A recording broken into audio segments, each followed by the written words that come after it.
Bienvenidas y bienvenidos a su programa Ya lo dijo la Corte, en el cual analizamos los fallos emblemáticos, las sentencias más relevantes del Tribunal Constitucional de México. El día de hoy vamos a platicar con nuestra invitada fundamentalmente de una sentencia, que es la que resuelve el amparo directo en revisión 1829 diagonal 2022, pero que también afirma un conjunto de reflexiones que dialogan con otra sentencia que también pues vamos a mencionar, que es el amparo directo en revisión 1667 diagonal 2021. ADR, el primero 1829 diagonal 2022, el segundo ADR 1667 diagonal 2021, que nos ofrecen una reflexión por parte de la Suprema Corte acerca de la participación de mujeres en organizaciones delictivas, la trascendencia que en el campo del procedimiento penal tiene la metodología de perspectiva de género y sobre todo la forma en la que esta metodología se puede aterrizar, se puede plasmar, se tiene que aplicar para que realmente pues, pueda servir para amparar, para proteger los derechos humanos de las mujeres involucradas en este tipo de situaciones. Y para el efecto de entender el alcance, el significado, la trascendencia de estas resoluciones, le doy la bienvenida al programa a la magistrada de circuito, Adriana Ortega. Adriana, bienvenida. Muchísimas gracias, Miguel. Como siempre, es un gusto estar aquí en tu programa. Y para nosotros recibirte. Adriana, cuéntanos vamos a empezar por razón metodológica, casi por este ADR 1829 diagonal 2022. Y ahí te pido, Adriana, que nos ayudes a entender el contexto. Creo que también importa esta dimensión fáctica para lo que luego vendrá en términos de construcción argumentativa.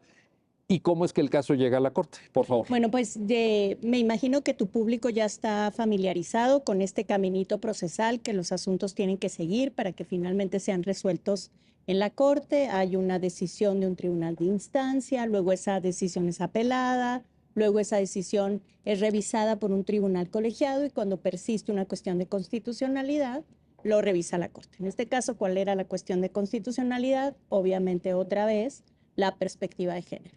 La ausencia de aplicación de la perspectiva de género en los tribunales que conocieron previamente de estos hechos que ahora te cuento. Son tres mujeres, se trata de tres mujeres guatemaltecas que estaban trasladándose en un triciclo, es decir, un vehículo de pequeño donde... Tres mujeres en un triciclo. En un triciclo, en algo que no queda claro porque no hay fotografías en el expediente obviamente, pero los recuentos de los hechos, que son con los que finalmente tiene contacto la Corte, dan noticia de que ellas iban rodando en un triciclo. Entonces ellas son sorprendidas por agentes aduaneros que observan actitudes sospechosas, lo cual ya es un problema en términos de cómo haces o cómo emprendes una investigación, pero así lo refieren, vieron actitudes sospechosas, vieron que traían la ropa como abultada. Cuando les piden que se detengan para revisarlas, ellas salen corriendo y se van acercando a un poblado que se llama El Talismán o algo así, y en ese poblado finalmente las alcanzan, las detienen, los policías aseguran que ellas voluntariamente mostraron los paquetes de cocaína que traían entre sus vestidos. Ellas por su parte dicen que no, que en realidad fueron obligadas otra vez a quitarse la ropa y a mostrar o lo que evidenciaba que ellas traían consigo una cierta cantidad de cocaína. Finalmente, obviamente, fueron procesadas por delitos contra la salud. El asunto se decide en primera instancia, se les condena por este tipo de tráfico. Después la sentencia se fue confirmando en las distintas instancias de las que ya hemos platicado y finalmente el asunto llega a la Corte. ¿Qué es lo que aprovecha la Corte o qué es lo que me parece muy importante que la Corte aprovechó en este asunto? Hacerse cargo de algo que es más que simplemente responsabilidad individual, sino que se trata de cuestiones contextuales muy problemáticas. Y una de estas cuestiones contextuales muy problemáticas es qué pasa con las mujeres, y lo decías tú a la hora de presentar el programa, en el seno de las organizaciones criminales, en particular qué pasa con las mujeres y los delitos de drogas, que en este asunto... Ese tema... Sí, sí es todo un tema. Y en un país como México, Pues ni te digo. Ahora, déjame nada más plantearte un punto adicional porque creo que también en su momento vale la pena que nos ilustres, Adriana, sobre el sentido de la argumentación de la Corte. Y es que en algún momento les quitan la ropa, creo que hay por ahí una grabación con un teléfono celular, que creo que luego esto lo traigo en la mesa, Adriana, porque trasciende a la argumentación, ¿no?, de la sentencia. Exacto, la Corte entonces se ocupa, como ya se había ocupado en otro caso que creo que comentamos también en tu programa, respecto de cómo ocurre la tortura sexual. Es decir, la tortura tiene características particulares cuando estamos abordando ciertos colectivos o tiene como destinatarios cuerpos feminizados. En el caso que platicamos en aquella ocasión, había sido una desnudez forzada en el contexto de una detención. En este caso hay una similitud en ese sentido. Las mujeres fueron solicitadas, pedidas, intimidadas, porque creo que la presencia policíaca, la presencia de agentes aduaneros en una situación de vulnerabilidad, pues también puede funcionar como una especie de intimidación. Se supone que sus testimonios debían ser grabados, eso es una técnica investigativa adecuada, pero además los agentes aprensores utilizaron sus dispositivos celulares para grabarlas. Entonces la Corte lo que hace es hablar otra vez, repetir su precedente en términos de el tema de tortura sexual, haciendo énfasis en que la tortura adquiere dimensiones específicas, distintas, diferenciadas y que se deben atender de esa manera cuando tiene como destinatarios cuerpos feminizados y que además tiene como objeto partes sexualizadas del cuerpo o cuestiones que tienen que ver con la sexualidad, que es algún terreno muy, muy íntimo de las personas y que además, si uno se acoge a la definición de tortura, pues por supuesto que algo que ocurre en ese terreno tiene todas las potencialidades de reducir tu singularidad, tu individualidad y puede violentar gravemente tu dignidad. Entonces, la Corte retoma eso, sin embargo, en el caso, y esto también seguramente lo habrás platicado en algunos de otros de tus programas, la tendencia jurisprudencial de la Corte cuando se habla de tortura es, ok, si la tortura trasciende a la producción de información autoincriminatoria, se considera violación de derechos humanos dentro del proceso. Si no existe esa trascendencia, se le da vista al Ministerio Público para que la tortura sea atendida en su vertiente de delito. Aquí no se produjo ninguna información autoincriminatoria, eso también es discutible y podemos tener aproximaciones diferentes. Yo creo que el simple hecho de que de esa detención ocurrida con indicios de tortura hubiera surgido evidencia como el cargamento que ellas llevaban, podría considerarse autoincriminatorio. Bueno, pero el terreno de la Corte o el criterio de la Corte es que tiene que ser información autoincriminatoria. No ocurre en este caso, el tribunal desoye el alegato de tortura, no es suficientemente prolijo o limpio al atender este alegato, pero la Corte dice, solamente repite lo de su precedente de tortura sexual y dice, eso no lo voy a estudiar porque no hay información autoincriminatoria, sin embargo, se da vista al Ministerio Público para que lo investigue en su vertiente de delito. Correcto. Oye, a ver, una cuestión preliminar que siempre cuando abordamos temas de perspectiva de género surge es cómo metodológicamente justificas la aplicación de la perspectiva de género, porque yo creo que es importante no darlo por hecho. Si simplificáramos mucho, diríamos, si están involucradas mujeres, se requiere perspectiva de género. Pero yo creo que el análisis, además después de ya pues prácticamente una década de desarrollo jurisprudencial, de precedentes, de generación del protocolo para juzgar con perspectiva de género, de tesis de la propia Suprema Corte, de mucho trabajo, por supuesto, de trabajos académicos, de seminarios, de discusiones, tendríamos que tener una claridad en cuanto a decir, a ver, este caso amerita metodología de perspectiva de género y este no, más allá de caer en una postura un tanto, digamos, de zona de confort desde el punto de vista argumentativo, es decir, si están involucradas mujeres equivale a perspectiva de género. Yo creo que ya tenemos más, ¿no? No, sí, de hecho esa postura es incluso un poco reduccionista, ¿no? Las mujeres, sí, entonces hay mujeres involucradas, no importa lo que esté ocurriendo, vamos a analizar el asunto con perspectiva de género, cuando además tenemos el reto ahora de que la identidad sexual y la identidad genérica se ha diversificado o se ha reconocido esa diversificación. Entonces, cuando hablamos de perspectiva de género, también tendríamos que ocuparnos de las personas de la mal llamada diversidad sexual, porque en realidad la diversidad sexual la representamos todos. Pero sí, Venturosamente. venturosamente, venturosamente. Qué bueno que todos nos divertimos de manera distinta, pero Bueno, la Corte ha hablado de libre desarrollo de la personalidad, ¿no? Estamos hablando de temas de derechos humanos. así es, somos muy correctos y solamente estamos hablando de eso. Entonces, ya como retomando el asunto, sí, no se debe aplicar solo perspectiva de género cuando están involucradas mujeres.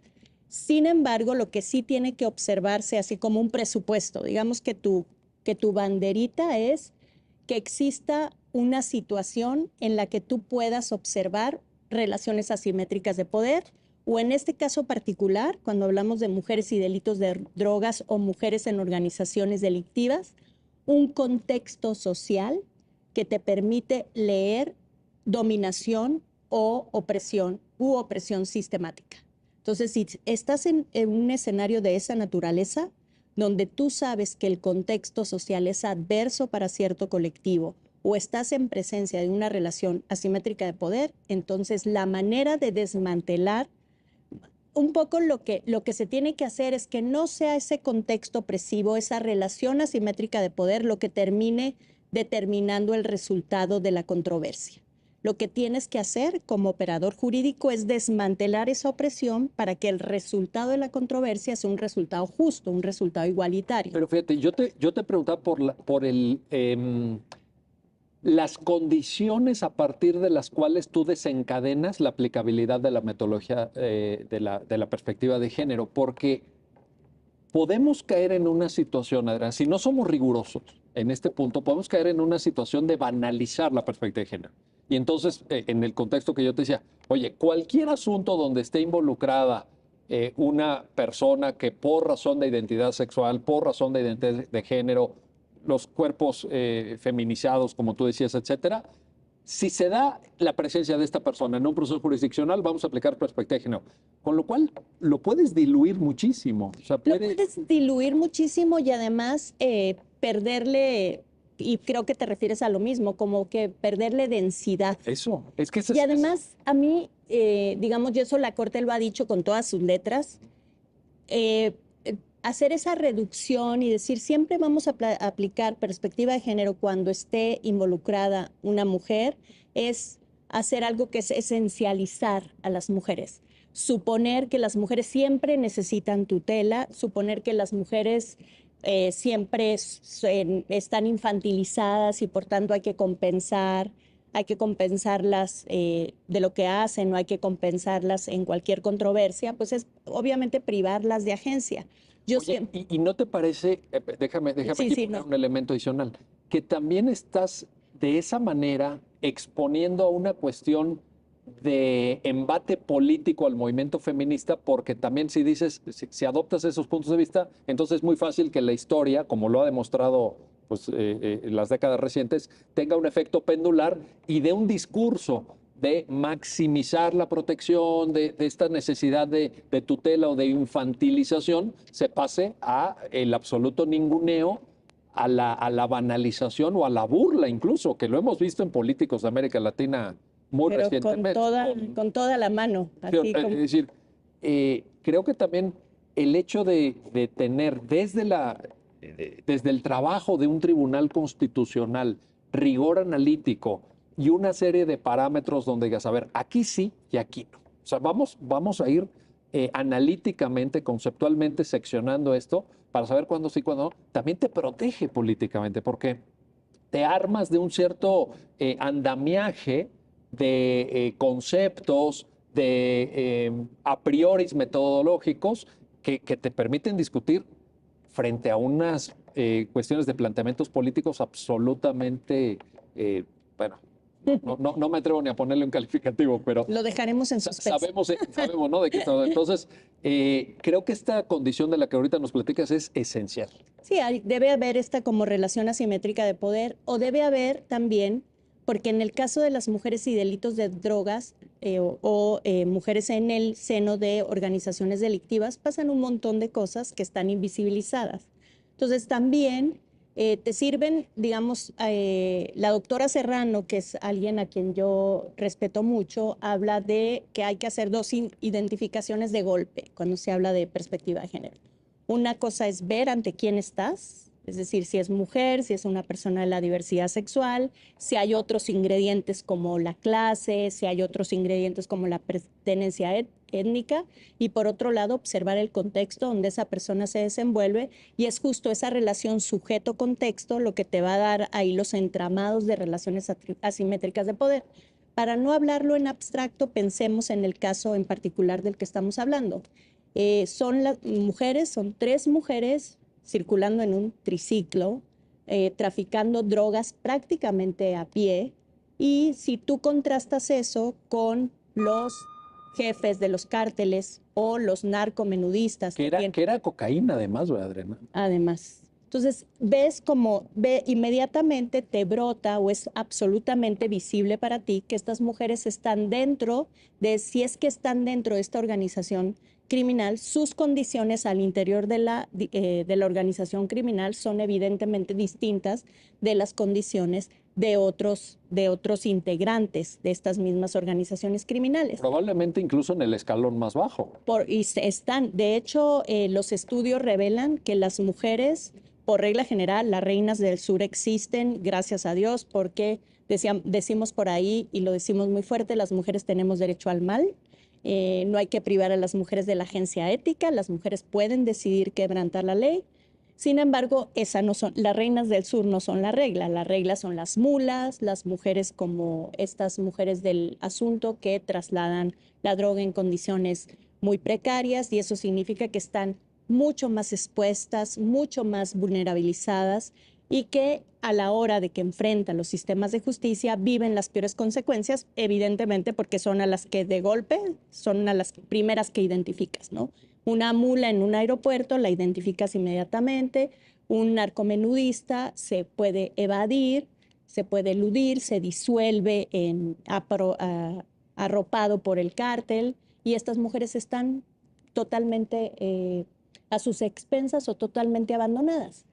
Y digamos, y esto es muy importante, la Corte al analizar este asunto recurre a algo que me parece muy positivo que los tribunales hagan por regla general, que es a información. Información que no solamente proviene de la doctrina, sino también la información estadística o los distintos estudios que han revelado justamente cuál es la posición de las mujeres en relación con los delitos de drogas. Y te lo iba a preguntar porque me parecen extraordinariamente reveladoras las estadísticas que te voy a pedir, Adriana, que tú tengas la gentileza de comentar al público que te está viendo de, pues, el porcentaje de mujeres presas en México que están por este tipo de delitos, y la otra circunstancia de la cual también se hace cargo la sentencia, que es el hecho de que muchas de ellas no están con sentencia. Están en prisión preventiva. Están en prisión preventiva, que también es una afectación mayúscula a la circunstancia vital de estas personas, y que también tiene un componente de género que creo habría en su caso que apreciar. Fíjate que el porcentaje de mujeres que están presas por delitos de drogas en comparación con los hombres es mayor el porcentaje de mujeres que están presas por delitos de drogas, y por lo menos el 75% de la población carcelaria de mujeres son mujeres relacionadas con delitos de drogas. Es muchísimo. Sí. Es muchísimo, y además no son mujeres que están encarceladas porque dirigían sí, lo que decías de la Reina del Sur, ¿no? No, esas no, son muy pocas. Además, las pocas que existen no están en la cárcel. Las mujeres que están en la cárcel son siempre las mujeres que están en el eslabón más débil, o como tú decías hace rato, en el punto más vulnerable. Sí, digamos, de estas organizaciones que tienen una estructura muy compleja, muchas veces son a veces pues llegan a ser hasta verdaderas empresas, ¿no? Absolutamente. Transnacionales, además con capacidad de exportación, con sus propios sistemas de contabilidad interna, de reparto de dividendos, etcétera. Pero efectivamente, si las personas iban en triciclo, pasaron por la frontera sur a la vista de agentes aduanales, etcétera, pues sí, no te habla de una gran sofisticación. Eran también personas... Guatemaltecas, no eran nacionales mexicanas, eran nacionales guatemaltecas. Oye, híjole, este dato es Está impresionante. feo. Y está, sí, porque además también te habla de una circunstancia de vida de las mujeres que en la comisión de hechos señalados por la ley como delito, no, por ejemplo, no hay tantas homicidas mujeres como hay personas sentenciadas por el delito de homicidio de género masculino o defraudaciones físicas, en fin, delitos patrimoniales, etcétera, sino que se van por ahí. Y entonces algo está pasando. Y fíjate que de hecho la ONU ha estado alertando sobre este problema porque un poco lo que dice, y creo que lo dice con razón, es que la política para combatir el narcotráfico que han adoptado los estados, esta política súper persecutoria y demás, está afectando de manera desproporcionada a las mujeres y a otros colectivos con cierta pertenencia étnica. Porque entonces resulta que ya no apresas al capo o al jefe, sino que apresas a la comunidad indígena que transporta peyote con fines ceremoniales o detienes a las mujeres que están transportando droga en un triciclo y digamos, persigues a estas personas, te distraes de tu verdadero objetivo que tendría que ser el capo y entonces tienes una política que está generando una política criminal que está generando un impacto desproporcionado en las personas, en los colectivos históricamente desaventajados. Bueno, que a mí me parece que sería una política pública de carácter meramente simbólico. Es decir, hacemos como que trabajamos, hacemos como que combatimos el tráfico de sustancias ilícitas, pero a la postre nos agarramos a los más débiles. Vive el populismo punitivo. Populismo, muy bien definido, muy bien definido. Bueno, déjame hacer una pausa. Estamos platicando con la magistrada de circuito Adriana Ortega sobre el amparo directo en revisión 1829, diagonal 2022 y la participación de mujeres y personas con cuerpos feminizados, ¿lo dije bien, Adriana? Por supuesto. En contextos de organizaciones criminales. Sobre esto vamos a seguir platicando, no se vayan, regresamos enseguida.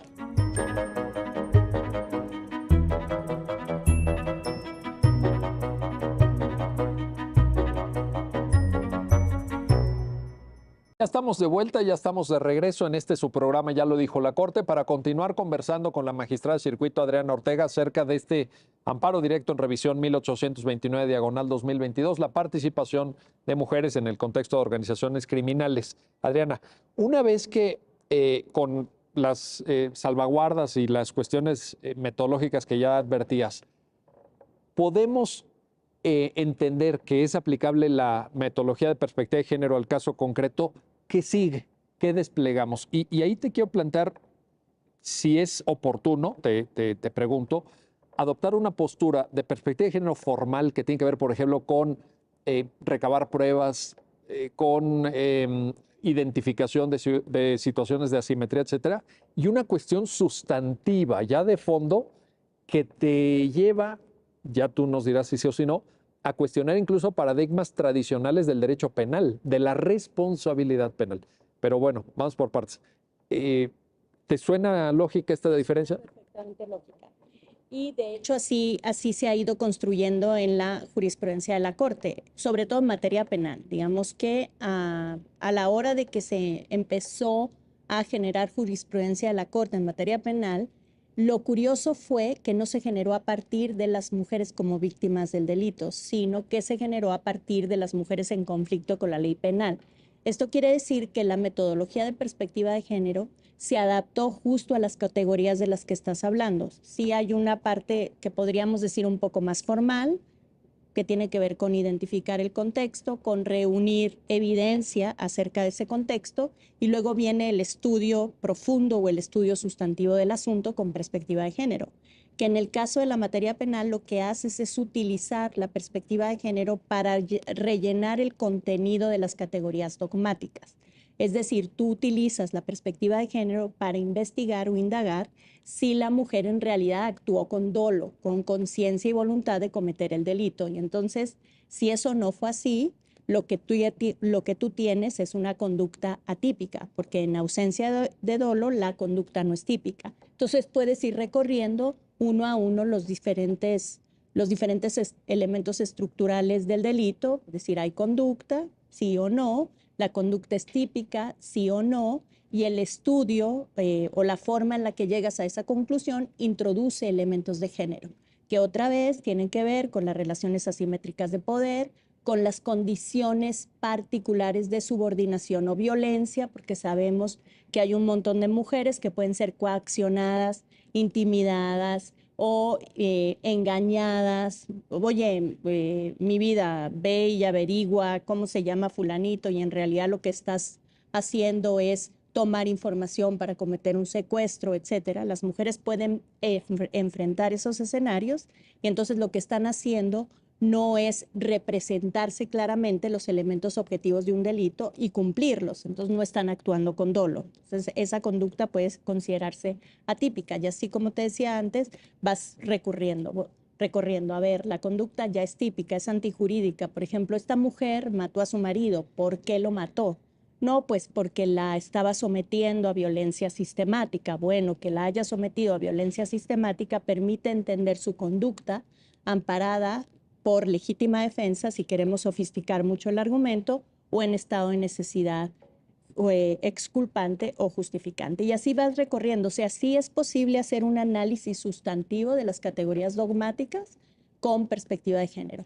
Si atraviesas todas las categorías dogmáticas, aun cuando las estudies con perspectiva de género y tu resultado es que la mujer es responsable de ese delito, pues te queda todavía estudiar con perspectiva de género la responsabilidad penal y la individualización de las penas en particular. Entonces puedes considerar que una mujer en una cierta condición pudo haber estado, decidir más o menos voluntariamente cometer el delito, pero en medio de algunas circunstancias atenuantes, y entonces tu decisión como juzgador al momento de individualizar la pena toma en cuenta todo este contexto y decide sobre la pena que va a imponer. Ahora, esto a la postre te puede significar, Adrián, algo de tanto calado como una nueva teoría del delito. O sea, una teoría del delito con perspectiva de género y poner en duda cuestiones que en la dogmática penal pues llevan décadas o Escritas con piedra, ¿no? escritas con piedra, fíjate, como el tema de culpabilidad. El presupuesto mismo de la responsabilidad penal, que es que el hecho de que hayan actuado con libertad, la base del libre albedrío como término de imputación de responsabilidades penales. Aquí un poco lo pones en duda, ¿no? Por supuesto, pero además no es que abandones el paradigma de la libertad, por supuesto, lo que pasa es ¿a qué le vas a llamar libertad? Claro. ¿En qué condiciones las personas realmente pueden elegir? En realidad, digamos, el concepto liberal de autonomía total no existe porque todos estamos sujetos a un montón de contingencias. Pero en cierto margen de acción, pues las personas podemos elegir. Entonces, ¿de qué libertad estamos hablando? Esas personas realmente en su número limitado de opciones podían elegir la conducta o no. La libertad no desaparece como paradigma, pero puede reducirse bastante. Por supuesto, y se puede hablar, por ejemplo, de coacción, se puede hablar de intimidación, se puede hablar de engaño y de todas estas condiciones que limitan la posibilidad o que incluso obstruyen la posibilidad de expresarte o de vivirte con libertad. Y te lo planteo porque en el contexto del otro asunto, que es el ADR 1667, diagonal 2021, se da un conjunto de circunstancias que también me parece que van cercenando, no eliminan, pero sí ciertamente limitan la libertad de la persona. Me llamaba mucho la atención, bueno, tú si quieres platícanos, pero por ejemplo, hay una relación sexoafectiva de convivencia, una relación probablemente de concubinato entre dos personas que se llevan una diferencia de edad impresionante. 32 años. 42 años, ¿no? Bueno, cuéntanos.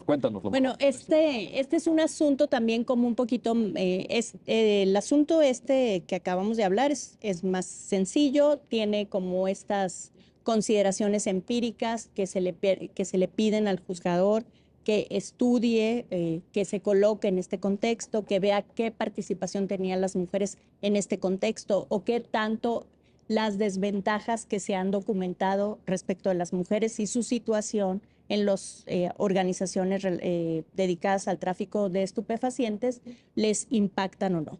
En el caso que vamos a hablar ahora, que es el que sirve de precedente, yo quiero aclarar eso, sirve de precedente al caso del que hablábamos ahora, porque justo este es el asunto donde por primera vez la Corte aborda qué pasa con las mujeres en el seno de organizaciones criminales. Este es un asunto de tráfico de indocumentados. Es un asunto que empezó a investigarse en los Estados Unidos. La agencia de investigación en los Estados Unidos, en una serie de diligencias, montaje,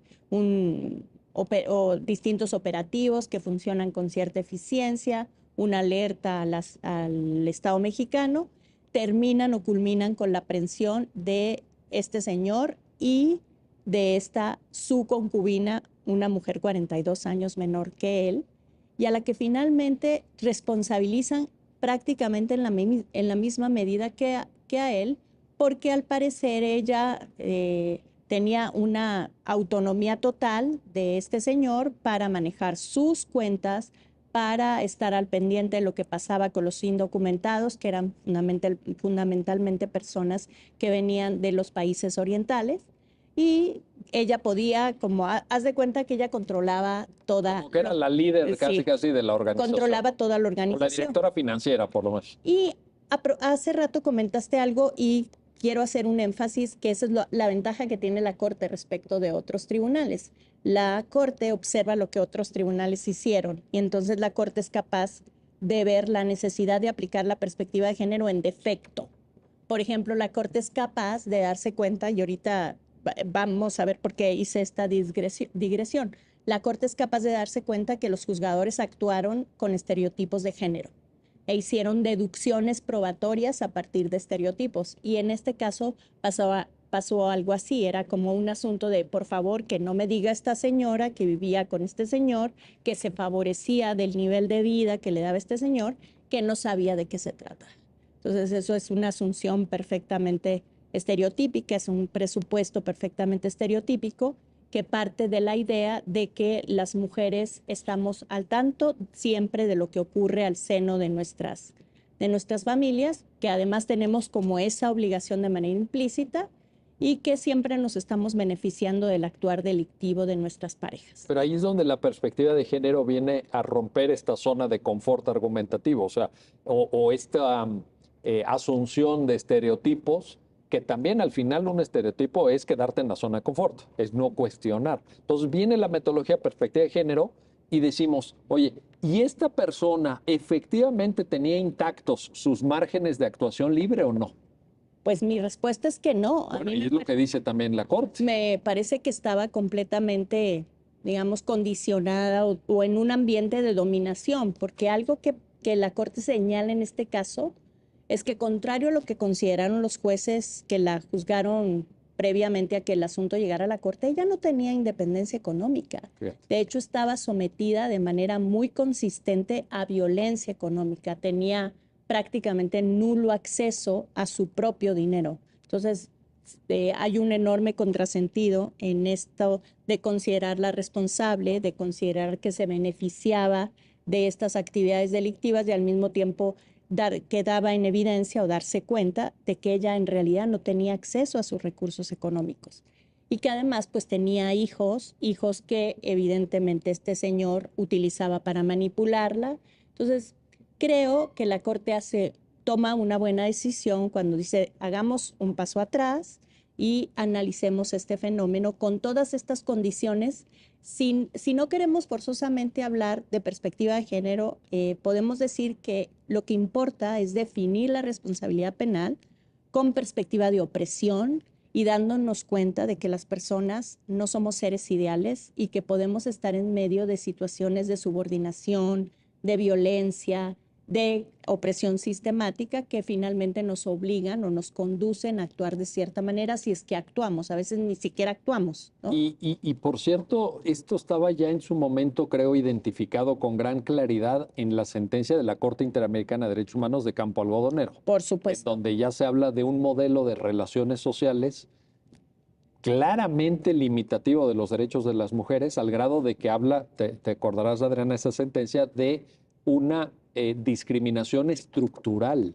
Fíjate nada más, o sea, estructuras sociales discriminatorias. Híjole, esto es Y impresionante. de hecho, fíjate, por ejemplo, cuando hablamos de contexto, de eso nos queremos hacer cargo, o sea, de que existe una discriminación estructural, una opresión sistemática. Y de hecho, si observamos en esta línea jurisprudencial, qué bueno que lo trajiste a colación, si observamos la línea jurisprudencial de la Corte en materia de juzgamiento con perspectiva de género, vamos siempre a ver que un referente importantísimo es la sentencia de Campo Algodonero, porque la sentencia de Campo Algodonero tuvo dos méritos particulares, que es hacer toda esta visibilización de un contexto de subordinación, un contexto de discriminación estructural que coloca a las mujeres en un cierto lugar y quiere que permanezcan en ese lugar. Ese es uno de los méritos. Y el otro de los méritos que ha nutrido enormemente la jurisprudencia de la Corte en materia de género, no solamente en materia penal, sino en materia civil, en materia familiar, que es la conceptualización de los estereotipos de género y cómo funcionan los estereotipos de género para perpetuar justamente estas estructuras de dominación de poder. En el caso de Campo Algodonero, los estereotipos de género justificaron o fueron empleados para justificar la inacción estatal.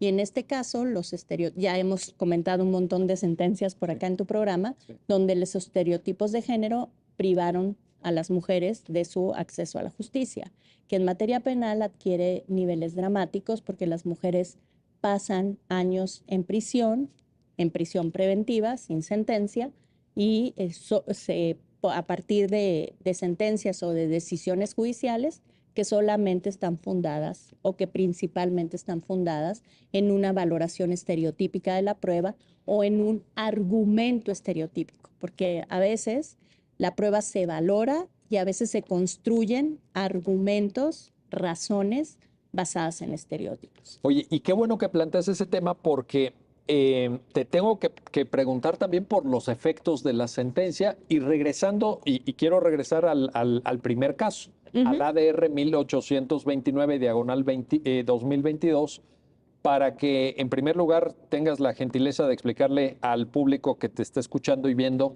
cuáles fueron estos efectos. Y también me atrevo a planteártelo así, Adriana, problematizar esos efectos, porque yo creo que, a reserva de lo que ahorita nos puedas contar, la toma de conciencia que a la postre activa la metodología perspectiva de género también te tiene que llevar a ser consecuente en el ámbito de los efectos. Es decir, tú no puedes construir toda una doctrina en el cuerpo de la sentencia, desde mi punto de vista al menos, sí, no. en el cuerpo de la sentencia, muy vanguardista, muy poderosa, muy comprometida incluso con ideales feministas, etcétera, y luego en los efectos, pues regresar a un cierto tecnicismo, a una versión tradicional de la actividad jurisdiccional. Mire, el amparo da para esto, el amparo no da para más, resulta que aquí tenemos una limitación procesal.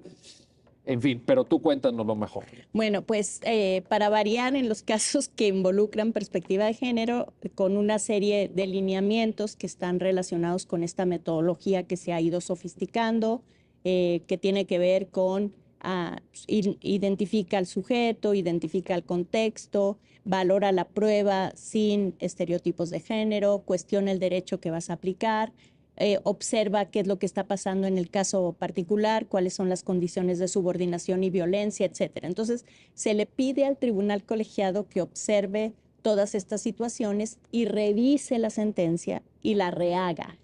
O sea, la Corte no resuelve. Pues la Corte solamente dice cómo. La Corte dice cómo y la estrategia es, o lo que ordena la ley de amparo es, hay que devolverle al tribunal colegiado para que el colegiado con esos lineamientos emita una nueva sentencia. Entonces, para mí, Yo no quiero que me hagas esa cara porque siento No, tristeza. no, no, y estoy poniendo mucha atención a Ya lo que lo dices. sé. No, estaba pensando en esto de los efectos, que sí es la ley de amparo la que limita. Y te voy a decir por qué. Porque en otras materias la Corte sí entra al fondo.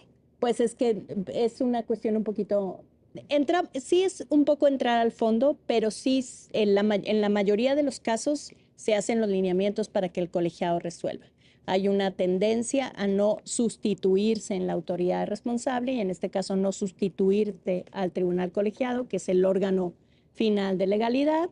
La Corte resuelve la cuestión de constitucionalidad, manda la doctrina y las cuestiones de legalidad le corresponden al colegiado. Y pues la determinación final de la sentencia es una cuestión de legalidad. Yo en lo particular, y me voy a echar 1527 enemigos encima por tu culpa, Divergencias hermenéuticas. yo sí creo que la Corte podría reasumir jurisdicción plena. Pero a ver, hay precedentes también, es decir, y además la línea entre lo que es estricta constitucionalidad y legalidad también es una línea que se puede mover. No es una No, y línea además fija. ningún tribunal constitucional del mundo, me atrevo yo a decir, no conozco todos, pero la mayoría de los que conozco cuando acogen un caso, digamos, tienen un buen sistema de certiorari, que es voy a escoger el caso que voy a conocer, pero cuando la Corte decide conocer un caso, lo conoce integralmente. Lo único que no hacen, por ejemplo, es discutir los hechos, porque la regla es que el tribunal con más cercanía a los hechos es el que tiene mejor aptitud para conocerlos. Entonces, los tribunales, también lo hacemos en la Corte, los tribunales superiores dicen, estos hechos ya se tienen por probados y a partir de estos hechos voy a tomar decisiones. Pero en la mayoría de las jurisdicciones constitucionales, cuando las Cortes constitucionales deciden conocer asuntos, los conocen en su integralidad. Es que aquí el asunto dice, a ver, te damos el amparo y el amparo es para el efecto de que regrese el asunto al tribunal colegiado para que el colegiado aplique toda la metodología que se lleva en la sentencia con gran detalle, con gran puntualidad, con mucho rigor. Analizar y desarrollar y explicar, además muy bien escrito, perfectamente claro. Y entonces el colegiado, en ese fragor de cientos de asuntos que los tribunales colegiados de circuito resuelven, que a lo mejor le queda ya un poquito hasta lejano el conocimiento del asunto, porque a lo mejor en el tránsito hacia la corte pasó un tiempo para su admisión, pasó un tiempo para que el proyecto estuviera elaborado, para que se pudiera subir a conocimiento de la sala, etcétera. Y llega al colegiado y le dice, oiga, mire, usted ahora tiene que aplicar perspectiva de género. ¿No queda un poco en el aire? Para mí, sí y no. O sea, yo creo que las dos cosas están ahí como en tensión. Yo en lo particular, resolvería de una buena vez. No, si ya estás tú observando como tribunal terminal o tribunal constitucional todas estas defectos o estas posibilidades argumentativas que no fueron exploradas, y tú, como dices bien, ya estás desarrollando toda esta doctrina, pues de la doctrina a la determinación hay solo un paso. Entonces, mejor ya haces la doctrina y de una vez tomas la determinación. Y no porque los tribunales colegiados pueden hacer eso, sobre todo cuando las sentencias son claras. Digamos que ese brinquito a la determinación la pueden hacer los tribunales colegiados. Yo me ahorraría el paso, porque además en materia penal eso es súper dramático o muy dramático, porque las mujeres o las personas siguen en prisión, en tanto no se resuelve. Y eso en la práctica implica a veces años, extender ¿no? esa injusticia, esa situación manifiestamente injusta. Entonces, Ahora, ¿qué podemos aprender de estas? algo que te quería decir, a lo mejor alguno de los asuntos a los que te refieres, donde la Corte sí le entra con todo, son asuntos que también están relacionados con reasumir jurisdicción, reasunción de competencia o facultades de atracción. Bueno, porque ahí sí la Corte... de acuerdo, sí, pero también, independientemente, es que aquí el asunto es cuestionar, independientemente de la vía por la cual llegué. sí, estoy de acuerdo contigo. ¿Hasta dónde un tribunal constitucional que le abre la puerta al reclamo de una persona que probablemente ya para ese momento lleva años batallando con tribunales inferiores, incluso en una de esas hasta varios amparos, no sé qué, llega a la corte y dice, oye, Mi asunto está a conocimiento del Tribunal Constitucional de México, la máxima autoridad jurisdiccional del país. Ahí voy a obtener justicia. Lee la sentencia y dice, oye, esto está maravilloso. Mira nada más cuántas cosas me está diciendo aquí la Corte. Mañana salgo. Desarrolló una doctrina impresionante, garantista, de vanguardia, comprometida con la salvaguarda de la dignidad humana. Hasta ahí perfecto. Llega la parte de efectos, dice, me devolvieron al tribunal colegiado, que es de donde yo vengo normalmente, ¿no? Así es.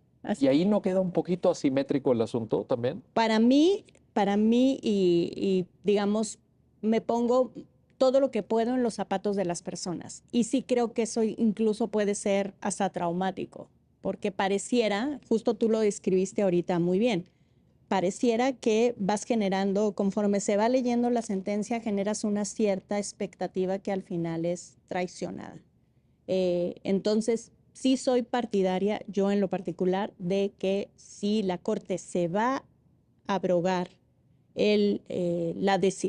la facultad de conocer un asunto, tiene que conocerlo en constitucionalidad y legalidad. Sobre todo asuntos que tienen este nivel, no lo quiero decir así, de sofisticación. O sea, si ya hiciste, como te decía hace rato, entre la doctrina y la determinación solamente hay un brinco.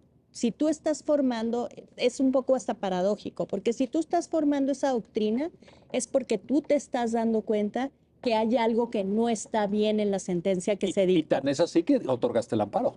Entonces haces toda esta construcción a partir de tribunal colegiado, no te diste cuenta que estas mujeres vivían en un contexto donde se tiene, información sobre qué pasa con las mujeres y las organizaciones criminales, particularmente los delitos de drogas. Ya sabes que las mujeres en círculos de trata regularmente son culpabilizadas cuando en realidad iniciaron o entraron a esos círculos como víctimas. Ya sabes todo eso. Tienes información clarísima donde existen todos esos contextos. Ya estás encontrando tú como Tribunal Constitucional toda esa evidencia. Pues ya hiciste el estudio, ya encontraste las estadísticas. Y puedes dar por fijados los hechos. Okay. Sí, no puede, eso ya no se disputa. Ya no se disputa. Eso. Ahora, esos hechos puestos a la luz de este razonamiento que aquí se desarrolla con gran puntualidad, con gran rigor, con gran profundidad, ¿te da para llegar a una determinación o no? Yo te lo digo, no me lo preguntes a mí, porque por eso te digo que no me quería que me vieras con esa cara, porque voy a decir, sí, Miguel, como sí. dicen en alguna película, es la única cara que tengo. No, tienes toda la razón, y entonces me voy a poner aquí muy militante, pero bueno, ni modo, ya.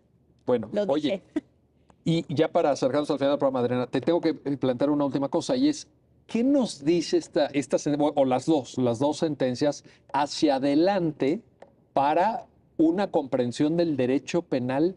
Pues yo me atrevo a ponerle esta etiqueta con perspectiva de género, porque también, así como en otros temas hemos platicado, incluso contigo aquí mismo en el programa, siento que, por ejemplo, temas de derechos humanos, temas de interpretación constitucional, en algunos asuntos de la Corte en materia de federalismo, distribución de facultades, comprensión del principio de división de poderes, hemos visto un avance muy, muy importante. De repente el derecho penal siento que se resiste, que todavía es ese derecho penal dogmático, del derecho penal de la doctrina clásica o de la escuela clásica.